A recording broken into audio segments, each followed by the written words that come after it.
Faites très attention avec tous les dépôts que vous recevez des tontines. Si vous avez des tontines, essayez de créer un compte séparé là-bas. En fait, je dirais même plutôt l'inverse. Si vous avez votre mise de fonds, mettez la mise de fonds d'un compte qui n'est pas le compte où vous recevez plein d'argent de X, ça doit être statique. Oui.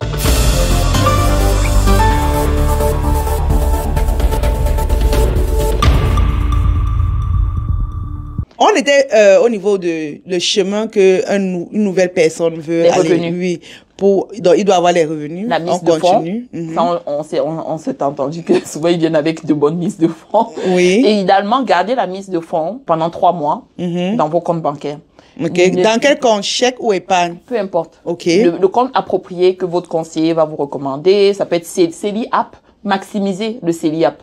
Mais c'est un compte qui combine le CELI et le REER et c'est puissant, c'est intéressant. Si on met dans un compte d'épargne? Un compte épargne, le CELI App c'est un compte épargne en fait. Ah, ok. Compte épargne, le nom même c'est CEE. Ok, compte d'épargne, c'est un compte épargne en fait. Donc CELI App, REER, CELI, maximiser tout ça avant d'aller garder votre argent dans le compte bancaire qui ne génère rien. Donc, mise de fonds, évitez de jouer avec votre mise de fonds. Qu'est-ce que j'entends par jouer? Évitez de faire des sorties. On sort 10 000 $, on remet 5 000, après on sort 2 000, après on bouffe la tontine. Ah, ok. Donc, quand on met. Mettez l'argent et ne touchez plus. Ne touchez plus. Et en passant, ceux qui font partie des tontines. Petit avertissement. Faites très attention avec tous les dépôts que vous recevez des tontines. Si vous avez des tontines, essayez de créer un compte séparé là-bas. En fait, je dirais même plutôt l'inverse. Si vous avez votre mise de fonds, mettez la mise de fonds d'un compte qui n'est pas le compte où vous recevez plein d'argent de X, ça doit être statique. Oui, ce compte-là, évitez d'avoir trop de dépôts de personnes différentes. Un dépôt de temps en temps, oui, mais il faut pas qu'on voit beaucoup de transactions questionnables parce qu'après, ça devient difficile à expliquer à la banque. Vraiment difficile. Et vous savez qu'elles n'admettent pas l'argent qui vient des tontines. Les tontines, c'est pas une... Donc, les banques savent que les gens font quand même les tontines. Oui, certaines personnes, c'est pas tout le monde qui sait c'est quoi les tontines, mais... Il y en a qui savent c'est quoi, mais même tu auras beau expliquer que non, c'est l'argent que lui aussi il a cotisé et ensuite on lui a reversé. Oui, on lui a reversé, ils comprennent pas. Non, ça marche pas. Non, évitons l'argent.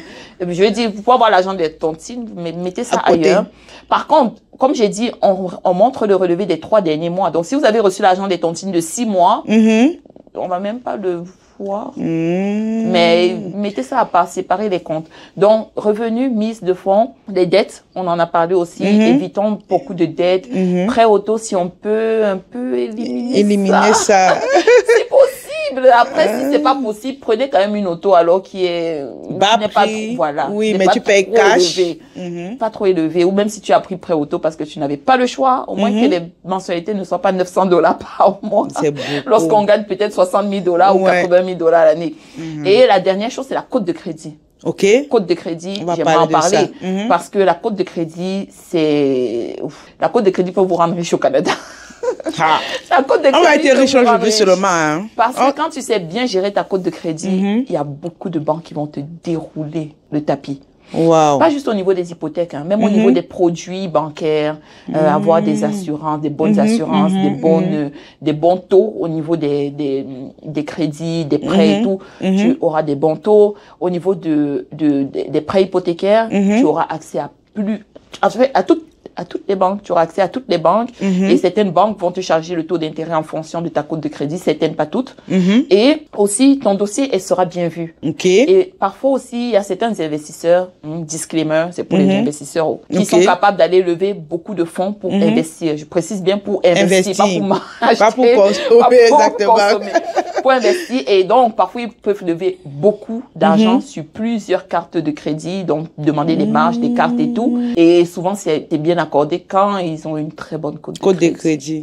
Maintenant, comment on fait pour bâtir une belle cote de crédit? Oui, le premier facteur qui est le plus important, c'est de rembourser toujours son crédit à temps. Toujours. Si vous prenez l'argent sur la carte de crédit, avant même que la banque ne vous envoie la lettre, là, vous avez déjà remboursé. Moi, je donne toujours comme délai, donnez-vous un délai de 2 semaines. Si tu as consommé 1 000 $ sur ta carte de crédit, dans 2 semaines maximum, tu devrais être capable de rembourser. Tu ne consommes en général que l'argent que tu as. Donc, on ne vit pas sur les dettes. Si tu consommes 1 000 $, c'est que tu sais comment tu vas faire pour rembourser ça. Et n'attends pas 30 jours, n'attends pas 21 jours. Après 21 jours, on te charge déjà les intérêts. Ah, après 21 jours, on charge directement. Déjà les intérêts. Donc, tu vois. Avant qu'on ne te charge les intérêts. Ça, c'est une chose. Il y a aussi le pourcentage d'utilisation de sa carte de crédit. Donc, si tu as une carte de crédit avec une limite de, je sais pas, $5,000, d'accord, n'utilise pas $4,000. Parce que quand tu utilises déjà plus de 50% de ton crédit disponible, la banque ou les banques, la banque chez qui tu as ça et les organismes de crédit voient cela comme si tu avais besoin de trop de crédit. Et j'ai vu des gens, ils avaient 5,000, ils utilisaient 4,800. Après, on voit comment le code de crédit a dégringolé, on se demande pourquoi. Donc, quand on a 5,000, on doit utiliser combien? Maximum 50%, 2,500. Ou même si tu utilises 4,000, assure-toi de rembourser 2 jours après, 3 jours rapidement. après. Rapidement. Et on dit même l'idéal, c'est même 30%. Oui, l'idéal. Jusqu'à 50%. Et rembourse aussitôt. Donc, n'utilise pas beaucoup et surtout ne dépasse pas ta limite de crédit. Même si tu peux le faire, ne dépasse pas ta limite de crédit. Ça envoie un mauvais signal. Et j'ai vu des personnes qui n'avaient aucun retard de paiement, mais ils avaient une très mauvaise code de crédit. Pourquoi? Parce que ils avaient un fort ratio d'utilisation. Fort ratio d'utilisation, même quand ils remboursaient, c'était... Non, s'ils ont un fort, c'est qu'ils ne remboursent pas. C'est qu'en permanence, il y a une carte de 5,000, il y a 4,000, 4,500 sur la carte. Et ils ont comme ça plusieurs cartes avec de forts ratios d'utilisation. Et ils ne remboursent pas? Ils remboursent un peu, c'est ça. Ils ne remboursent pas la totalité. Ah oui, en passant, quand je dis rembourser là, c'est que rembourser la totalité. Oui, je parle de la totalité. Rembourser la totalité. Et ils ne remboursaient pas la totalité, ils remboursaient un peu. Non, parce qu'ils vivaient un peu à crédit. Mettons. C'est pour ça que ça affectait négativement le bureau de crédit. Moi, je paye tout par carte de crédit. Oui. Mais je rembourse. Oui, tu rembourses pour éviter. Oui. Donc, ça, c'est la deuxième chose. Une troisième chose, il y a beaucoup d'autres choses, hein, mais ça, c'est vraiment les deux plus importantes. Une autre chose, c'est ne fermez pas vos anciennes cartes de crédit. Gardez vos cartes de crédit. Même si vous n'utilisez pas, gardez-les. On ne ferme pas. Ne fermez pas parce que vous avez bâti un bel historique avec ces cartes-là. Et ça reste dans votre bureau de crédit. Donc, ne les fermez pas. Mais j'ai eu à comprendre que faut utiliser toujours sa carte. Faut pas, tu as 10 000, faut utiliser quelque chose, même si c'est un peu. Oui, justement pour créer l'activité. Oui. Mais quand je dis garder vos cartes, les gens utilisent souvent 1 ou 2 cartes. Mais il y en a qui peuvent avoir 6 cartes. Ne les fermez pas, laissez-les là-bas. Laissez-les là-bas. C'est vrai que le 30% dont tu es en train de dire, le 30% d'utilisation, c'est sur l'ensemble des cartes de crédit, c'est ça? Chaque carte. Non, chaque carte. Oui, ça sert à rien que tu utilises une carte à 90%, l'autre tu utilises à 10%. Non. Chaque carte ne dépasse pas 30-50. Ça veut dire que l'information que j'avais reçue là n'était pas très bonne alors. Ah, ok. Tu pensais que c'était vraiment l'ensemble. Dans l'ensemble des 30% sur l'ensemble des cartes. Non. Chaque carte a une limite. Ne dépasse pas 30 à 50% de cette limite-là. Wow. Chaque carte. Wow, c'est une belle information. Donc, on a parlé de la cote de crédit parce que c'est vraiment la base. Cote de crédit. Une troisième chose rapidement, évitez les enquêtes de crédit, beaucoup d'enquêtes de crédit, les enquêtes de crédit intempestives. Vous allez magasiner 4 banques avant de venir voir votre courtier hypothécaire quand vous a barré partout. Parce qu'ils vont aller vérifier ta cote de crédit. C'est ça justement. Le truc, c'est que les banques vont souvent vérifier votre cote de crédit sans même vous dire. Ou alors ils vous disent, mais vous n'avez pas trop compris. Boum, on va sortir ta cote de crédit. Et après, tu vois, tu as fait 3 banques et on voit 3 fois des enquêtes de crédit. Et après, tu te demandes, mais pourquoi est-ce que ma cote a baissé? C'est vrai que ça n'affecte pas beaucoup, mais ça peut affecter.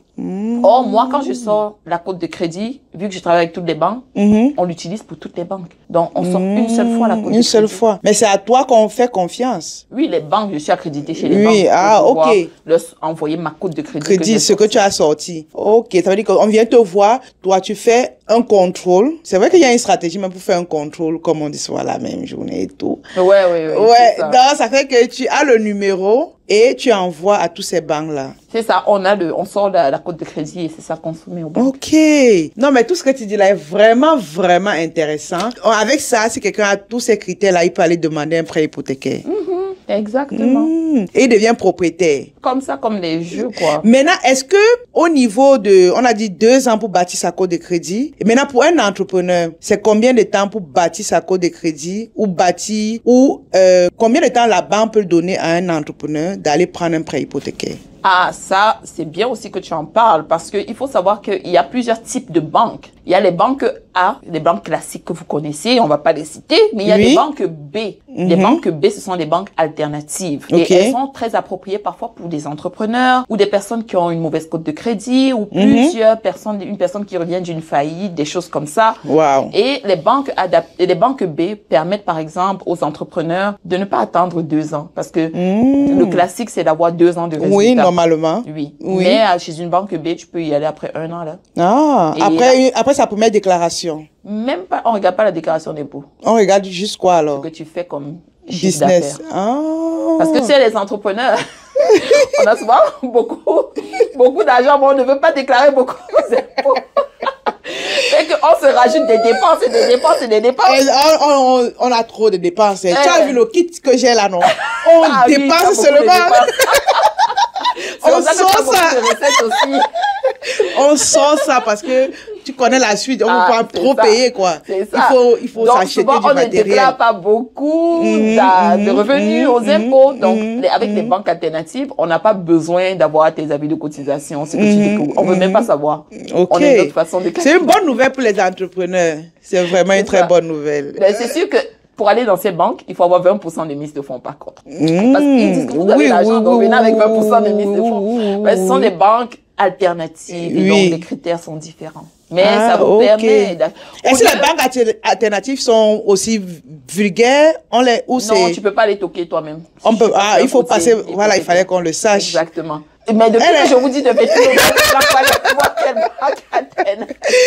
non, mais c'est une bonne nouvelle aussi. Oui, c'est juste ça, c'est que il faut avoir 20% de mise de fonds, mais quand tu fais le calcul et que tu regardes, au lieu, tu vas acheter une maison de 500 000, tu dois mettre 100 000 de mise de fonds. Un exemple. Au lieu de déclarer beaucoup d'impôts pendant 2 ans et d'aller payer peut-être, je sais pas combien en impôts là-bas, peut-être 50 000 au gouvernement, en impôts que tu dois, pourquoi ne pas venir plutôt mettre cet argent comme mise de fonds dans ta propre maison qui te revient?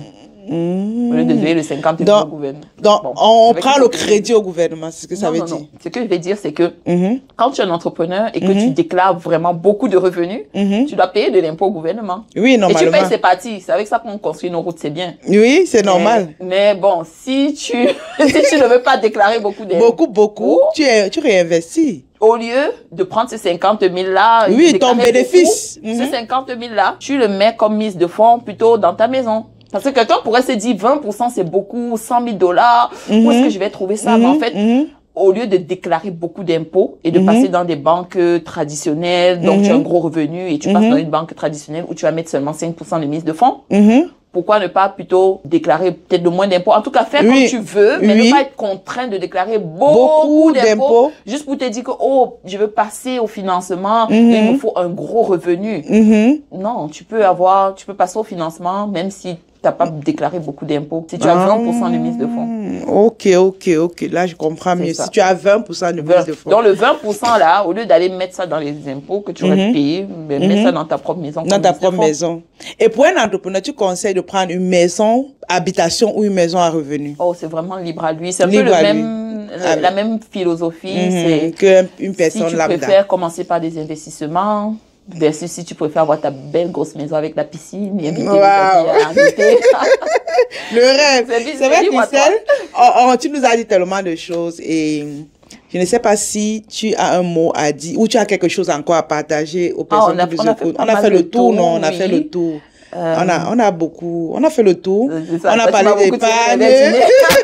On a parlé de l'épargne, on a parlé de quel est le processus pour prendre une maison, on a parlé des cartes de crédit, on a parlé de la cote de crédit. On a vraiment fait le tour. La dette et tout. Ouais, la dette, on a fait le tour, je crois. Ça. Mais moi, ce que je pourrais vous dire un peu comme mot de fin, c'est que dans un pays qui est comme le Canada, que j'appelle notre terre bénie, c'est très facile d'avoir l'information. Et l'information peut totalement basculer votre vie.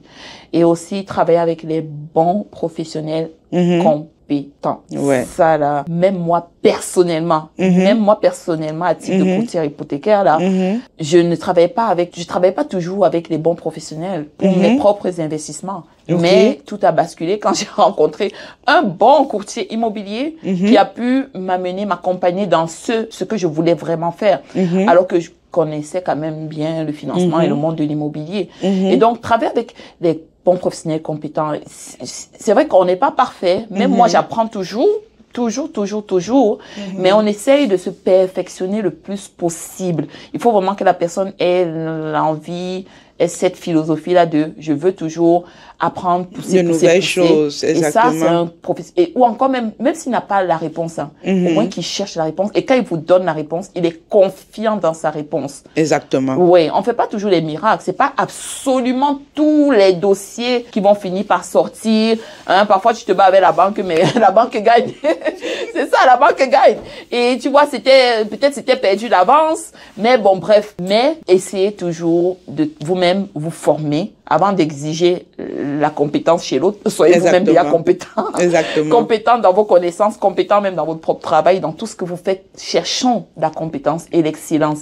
Moi, c'est ce que j'aimerais passer comme message à notre communauté parce que c'est là qu'on va pouvoir exceller, c'est là qu'on va pouvoir percer certains milieux, c'est là qu'on va pouvoir défoncer des plafonds de verre. Même si c'est difficile parfois. Rester à l'affût de toutes les informations, pouvoir toujours pousser, être professionnel, compétent, excellent. Ce n'est pas facile, mais aspirons à ça. À l'excellence. Moi, je vous encourage à venir avec nous dans ce chemin-là de l'excellence. C'est ça, c'est comme ça qu'on va réussir tous ensemble. Exactement. Bon, merci beaucoup, Christelle. Moi, ce que j'ai retenu, c'est que l'immobilier rend riche. C'est vrai. Voilà. Et est-ce que tu penses que c'est pas une question véritable, mais est-ce que tu penses que quelqu'un peut vivre uniquement, quelqu'un veut être comme toi, courtier hypothécaire, est-ce qu'on peut vivre vraiment de ce métier? Courtier hypothécaire? Ça veut dire qu'on n'a plus un autre boulot, on travaille de la maison, on est juste courtier hypothécaire. Oui, bien sûr. Ok. Bien sûr. Donc, juste pour dire, pour ceux qui nous écoutent. Fois X. Je voilà. n'oserais pas dire fois combien, mais on venir pas doubler, mais a été multiplié par X. Voilà. Donc, oui, juste pour dire, pour ceux qui nous écoutent, que si c'est un métier qui les passionne, pourquoi pas, ils peuvent même venir se former chez toi et ils vivent de ce métier-là. C'est vraiment extraordinaire. Et on peut vivre de l'immobilier aussi comme investisseur. Ah, comme investisseur. Oui, ok. À temps plein comme investisseur, c'est possible. Ah, ok. Mais est-ce que le loyer, en tout cas, on va pas entrer dedans. On a beaucoup de portes. On a beaucoup de portes, parce que c'est ça aussi. Il faut avoir beaucoup de portes, bien sûr. Et il faut savoir quel type d'immobilier on fait, parce qu'il n'y a pas que le multilogement. Il y a les chalets. Ça donne du cash. Des chalets. Oui, il y a de la location court terme. Tout meublé, ça donne du cash. Il y a des immeubles commerciaux. Le commercial donne du cash. Ouais, c'est vrai aussi, c'est vrai. Immobilier, là. Puisque même les hôtels, c'est l'immobilier, c'est l'immobilier. Voilà. Oui. Ah oui, voilà. Et en plus, je connais un Africain qui fait dans les hôtels ici au Canada. Voilà. Donc, il y a plusieurs, c'est pas juste maison, location, il y a plusieurs. Il y a plusieurs types d'immobilier. Il y a les flips. Tu achètes, tu rénoves, tu revends. Tu peux te faire 100 000 comme ça en une opération. Waouh, je vois que l'autre est quand même intéressant. Je vois souvent les gens faire ça. Ils revendent à chaque fois quand ils achètent, ils rénovent et puis. Waouh, c'était vraiment intéressant. Félicitez déjà notre invité dans les commentaires. J'espère que vous avez aimé, vous avez appris quelque chose. Maintenant, si vous avez des questions, ok, posez-les dans les commentaires. Elle pourra venir vous répondre par la suite. Et allez vous abonner à sa chaîne. Déjà, quel est le nom de ta chaîne? Christelle Guening, bâtisseur d'impact. Donc, si vous tapez Guening, G-U-E-N-A-I-N-G, et Christelle, C-H-R-I-S-T-E-L-L-E, vous allez me retrouver. Vous allez aussi retrouver mon numéro de téléphone et tous mes contacts dans le lien en description d'une des vidéos. Exactement. Donc, c'est Christelle, c'est une grande femme, je l'admire beaucoup et je crois qu'ensemble on va faire de grandes choses. Tu vas pas me fuir. On va continuer la discussion. C'est ça, donc, j'ai tellement de questions pour elle, mais il n'y a plus assez de temps. Raison pour laquelle je dis, si vous, de votre côté, il y a des éléments qui nous ont échappé, allez-y, contactez Christelle, soit laissez dans les commentaires et nous allons vous répondre, ok? Merci encore à tous ceux qui étaient connectés. Abonnez-vous, mettez un pouce bleu pour nous encourager. Partagez la vidéo autour de vous. Moi, je suis Anastasie Kadi. Je vous aide à vous lancer dans des sources de revenus, comme disait Christelle. Parce que pour mieux épargner, il faut avoir du cash, ok? tu as un salaire, c'est bien, mais à côté, l'un d'autres sources de revenus et nous serons là pour vous aider. On se donne rendez-vous avec un autre invité ou une autre invitée. Restez simplement connectés à la chaîne et on se trouve. Bye bye. Bye. Bye bye. Au plaisir, à bientôt. Bye. Bye.